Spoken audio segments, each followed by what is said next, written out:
We're going to look at the government's practice in Canada of blocking its constituents because they don't want to hear what we have to say. There's lots to get to. Let's get to it first. Dean, he's saying, now there's too much ArriveCan scam app stuff to get to. There's a 5-minute video, but there's little clips of the video that I'm going to show you. But the 5-minute video is in the links. Links should be in the description. Check it out if you're interested to watch the full 5-minute video. And I think it's the third link down, 6-minute video.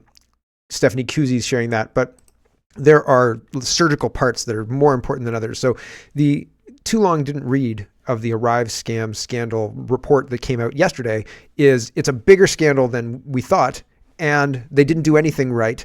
And this is probably illegal. And so there are going to be repercussions. Just what those repercussions are remain to be seen. So this is a big deal. I don't know how big a deal yet, but it seems like a big deal. There's two bigs there. Here is Dean. He says, this should have caused Trudeau and his cabinet ministers responsible to immediately resign. That's not going to happen. They've got power and they're not going to give it up by resignation. We need to take them out of power.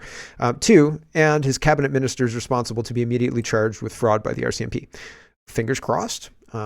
CPAC is quoting this person, and she says the audit shows a glaring disregard for basic management and contracting practices throughout ArriveCan's development and implementation. This is the Auditor General, Karen Hogan. That's who it is.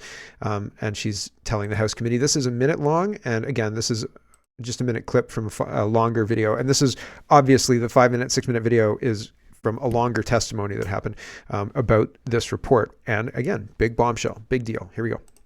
Our audit of the ArriveCan application looked at how the Canada Border Services Agency, the Public Health Agency of Canada, and Public Services and Procurement Canada manage the procurement and development of the application, and whether they spent public funds in a way that delivered value for money. I will discuss our findings, but first, I have to say that I am deeply concerned by what this audit didn't find. We didn't find records to accurately show how much was spent on what, who did the work, or how and why contracting decisions were made. And that paper trail should have existed. Overall, this audit shows a glaring disregard for basic management and contracting practices throughout ArriveCan's development and implementation. Our audit. Right. So, I mean, that's not great. Flagrant disregard, right? Of all of the things that were supposed to be guiding the way we do things in Parliament. Well, forget about all that. Dean Albus, who's an MP, CPC MP for Central Okanagan, and others, he says, will this be another learning experience for the rest of us, or will Trudeau actually fire a minister for gross incompetence? Now, if we see a cabinet shuffle, if the only thing that happens is proroguing or a cabinet shuffle, I'm going to be very disappointed. I don't think that a minister being fired is even good enough. If you fire a minister, like the speaker resigning for inviting the hookah guy, that's interesting, except that when we found out that Justin Trudeau committed that crime, did that actually, he didn't have to resign. So that's interesting. So if a minister resigns in this case and Justin Trudeau doesn't resign in this case, that's probably setting a bad precedent in Canada as well. Because if somebody's responsible, well, the prime minister is responsible, right? Like, yeah. Here is Stephanie Kuzi, and she's got the 6-minute video, and she says the Auditor General did not mince words in her report on ArriveCan, on top of the fact that this app should have been only cost $80,000, ended up costing taxpayers at least $60 million. Here's what else she found.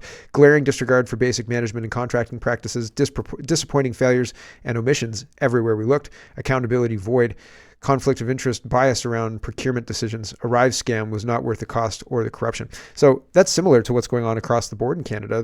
The accountability void, man, that's exactly it, right? There is no accountability for anything. You've locked down the economy. You've lied to everybody about how safe and effective this vaccine is. Don't worry about it. Today's puppy day, right? Like, oh, happy social media day. Oh, I'll block my constituents because they don't like that I'm ignoring this horrific damage I did to the economy and to people's health. And instead, I'm pretending that puppy day is something. And if you don't like it, I'm going to block you. Are you kidding? But this is what happens. I had to write down accountability void for the title, because if I forgot, by the time I get to the end of the show, it wouldn't be there anymore. It would be a different title. Alex Pearson is highlighting this shocking testimony as well. This is different testimony. This is a back and forth between Michael Barrett and the Auditor General. And Alex says, who awarded the contract and what did they do with the personal info of the Canadians forced to use the app? Every COVID contract needs to be audited. And shocking testimony, Auditor General finds that Trudeau's glaring mismanagement of ArriveCan that was supposed to cost $80,000 cost $60 million. But the data about where the data is supposed to be is actually, there's one other, hold on, I have to find it. These two actually don't talk about the personal data aspect. He's asking if the Canadians got value for money from this app, and she says, no. Here we go. For being here today. Did Canadian taxpayers get value for money from Prime Minister Justin Trudeau's government on the $60 million ArriveCan app? So we concluded that the public service did not ensure that Canada received best value for money. I would tell you that we paid too much for this application. You described it as the Trudeau government having, quote, glaring disregard for management practices, end quote, and poor record keeping, a lack of basic due diligence, and that you were, quote, unable to determine the precise cost of the ArriveCan app, end quote. So $60 million is an estimate. Is that correct?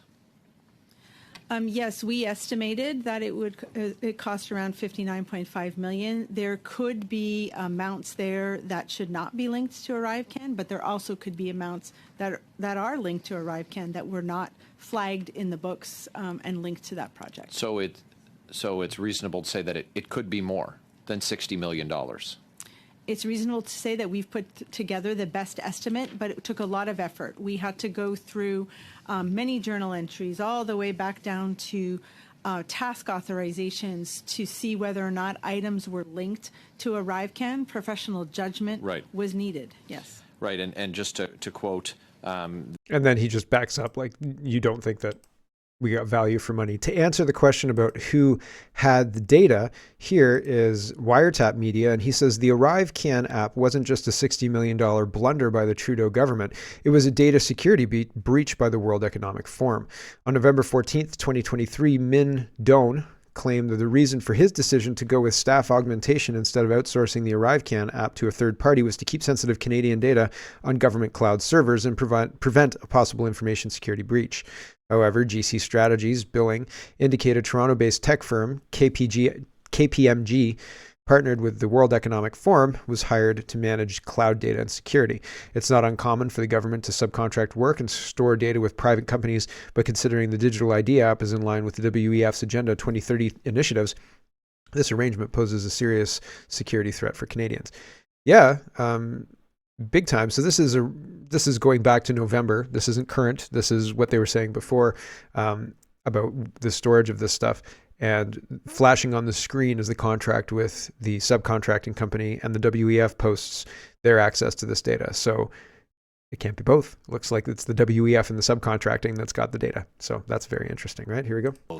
In terms of Deloitte being in the penalty box, my decision on this was not about what they're doing with us on a different project. My concern was this. It was fully outsourced to a third party, and sensitive data wouldn't be on our cloud, it would be on their cloud. No rules were broken as far as I'm concerned, and the allegations I'm not part of, I'm not investigating. So right now, the decision and the concern I had around the Deloitte solution was the information wouldn't be on our cloud, and I have documentation here that also attests that our cloud is secure, and it would give us the nimbleness and agility to proceed.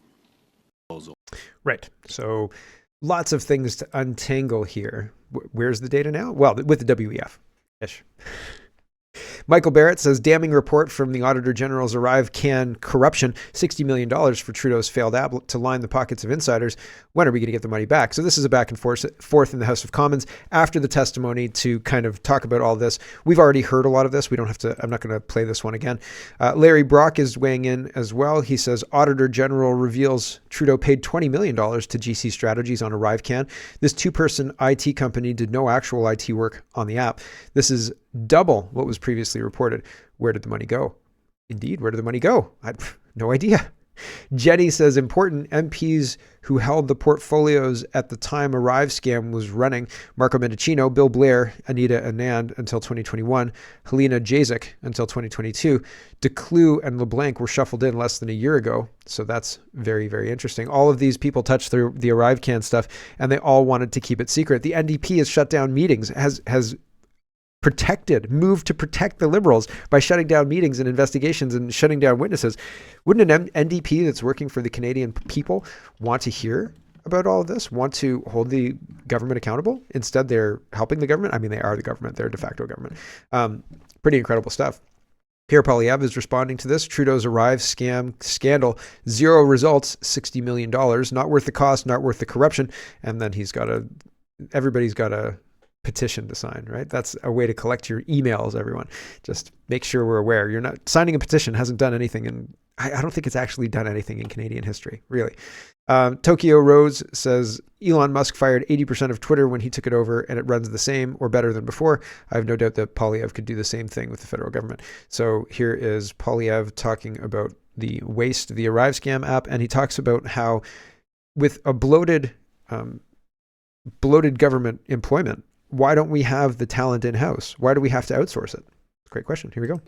Thank you. The General found that the civil service didn't have the skills to do this kind of work. So wouldn't you need to train them, and wouldn't that cost money, Like sir? Phoenix. That didn't go so well. But there were contractors involved in Phoenix as well. Sir, I'd like to understand what you will do when you are Prime Minister, sir. The Auditor General found that the civil service didn't have these skills. Why is it that the public service doesn't have these skills? It's insane. We've increased the size of the public service by 50% under Justin Trudeau. And none of those 100,000 extra people have the skills to design an app that a couple of IT workers separately and as a joke designed in a single weekend. How is it possible that a couple of guys got a stack of pizza boxes and a case of beer and as a joke redesigned the ArriveCan app from scratch in a weekend? And yet the 100,000 public servants Trudeau hired cannot do the very same thing. That points to the fact that he is an incompetent prime minister who is wasting our money. He's not worth the cost. Last question. There you go. Right? Always pivoting back to that. I'm surprised you didn't say bring it home. Not worth the cost, bring it home. Kirk says ArriveCan recap. $80,000 app ballooned to $54 million. Auditor General now says the true cost is $60 million and could be more. GC Strategies, who couldn't explain what they do for a living, got $20 million. Auditor General says the true cost is impossible to determine because of such poor record in financial management. That's how the public sector and the Liberals treat taxpayer dollars. Here's the reason they do that is because most of the people who are running the business at the top part have never really run a business. They've run, if anything, like nonprofits or anything like that. So maybe they don't understand how to keep records in the style of what's acceptable in their portfolio. You know what I'm saying?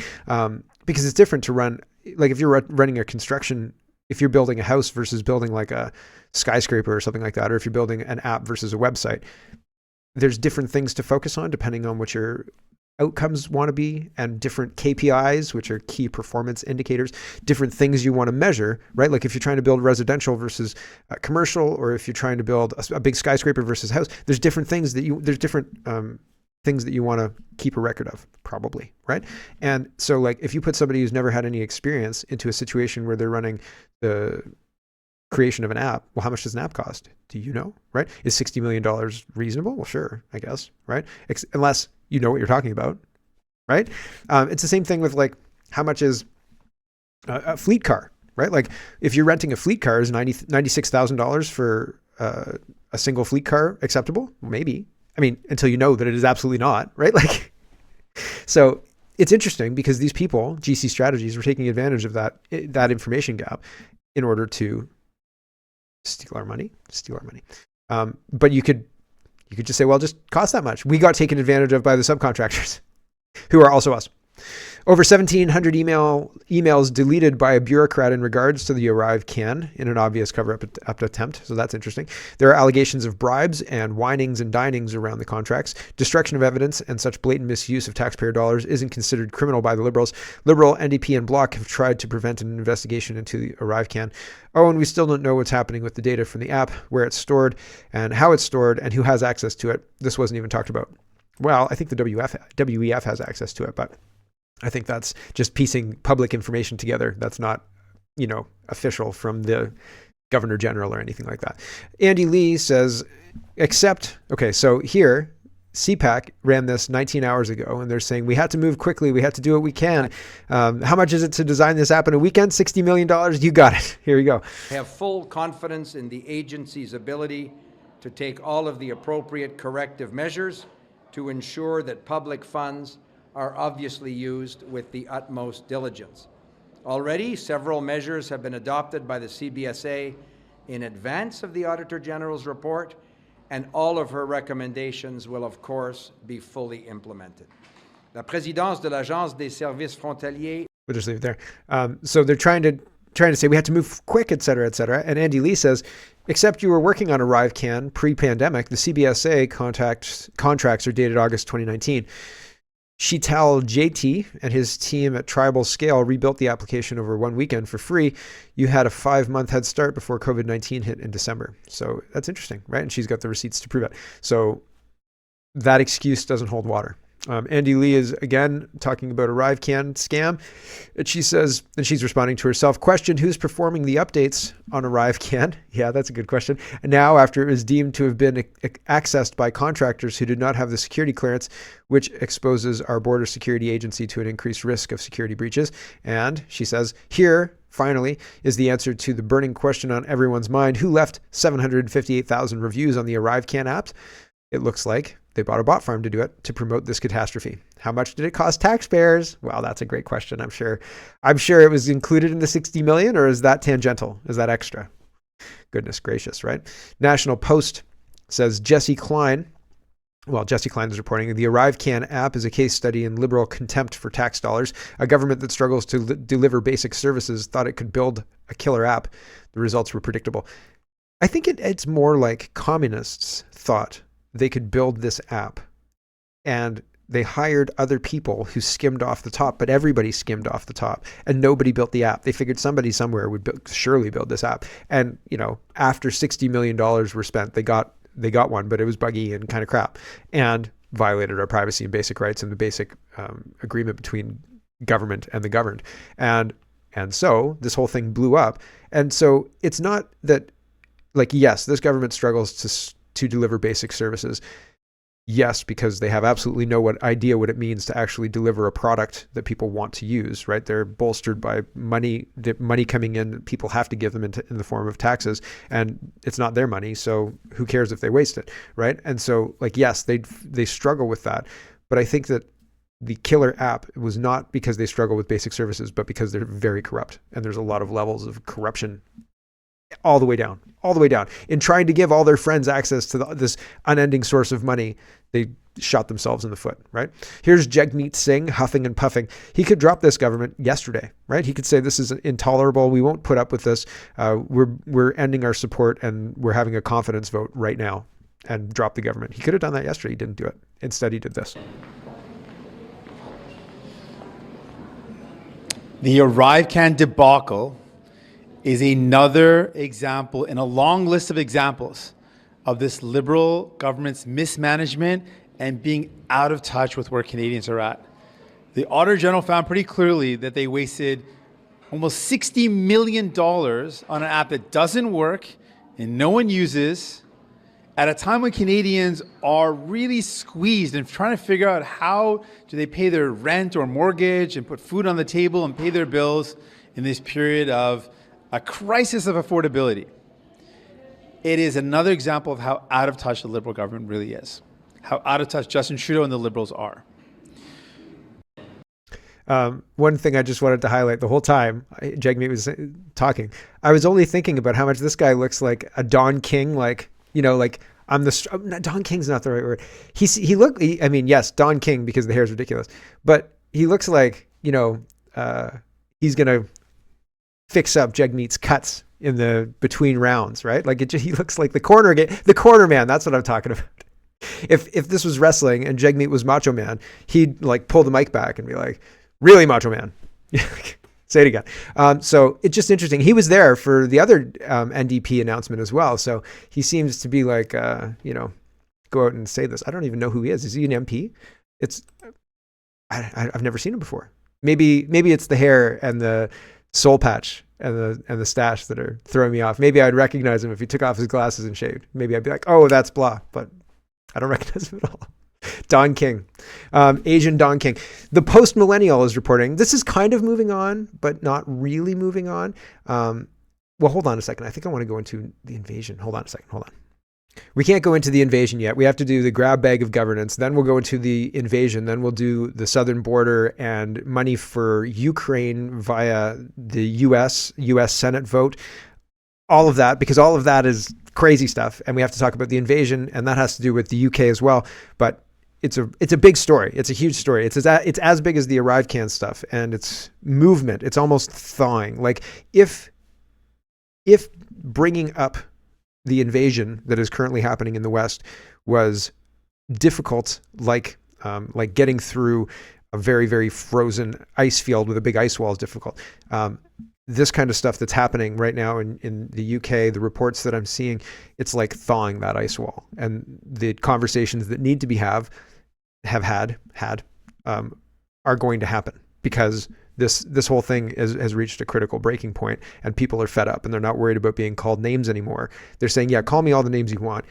Out, get out, out, OUT out, bye-bye, bye-bye, get out, right? Like they're at that point. They're at the end of the flight and they're like, get off the plane, get out. First, we have to do grab bag of governance. This is Pierre Poilievre having a little tussle with a Liberal operative, also known as a paid-off propagandist reporter. I'm using air quotes, reporter. Here we go. Oop, here we go. Why did your party want to grant over $100 million in regulatory relief to the mainstream media? We don't want to give any tax dollars to the mainstream media. Our belief is that the mainstream media and all... Decision, then? Your party's decision to grant regulatory relief? So I'll answer your question. The media that is bought and paid for, where are you from, by the way? Which outlet are you in? Which outlet? Which outlet? Canadian Press. Ah, okay, Canadian Press. So you're talking about tax dollars for media. Isn't CBC your biggest? Isn't no? I can answer. I asked regulatory. Yeah, and you want to answer? Why does your party want to grant $100 million in regulatory relief to the mainstream media? When would you like me to respond? Okay, good. Okay, great. So, of course, you are a tax-funded media outlet and spreading Justin Trudeau's message. Why did you and so you're interrupting me again. You're interrupting me again. I am answering the question. Do you regret granting $100 million in regulatory relief to the mainstream media, including Your question is Bell? false. So if you can allow me to correct your falsehoods, then we can answer the question directly. So, false. Canadian Conservatives do not believe in giving tax dollars to media outlets. That's Justin Trudeau. That's Justin Trudeau. That's Justin Trudeau. Okay, if you don't want me to answer the question, I'll move on to someone else. You're a tax-funded mouthpiece to the PMO. That's the reality. So, question answered. You committed. I'm trying to. Answer the question. I'm trying to, but you're heckling. Are you going to let me answer the question, or are you just going to heckle on behalf of Justin Trudeau? Which is it? I would love the answer. Great. So our party does not support tax dollars for media outlets, because that's when we end up with biased media like you, who come here and articulate the PMO talking points rather than delivering real news to the Canadian people.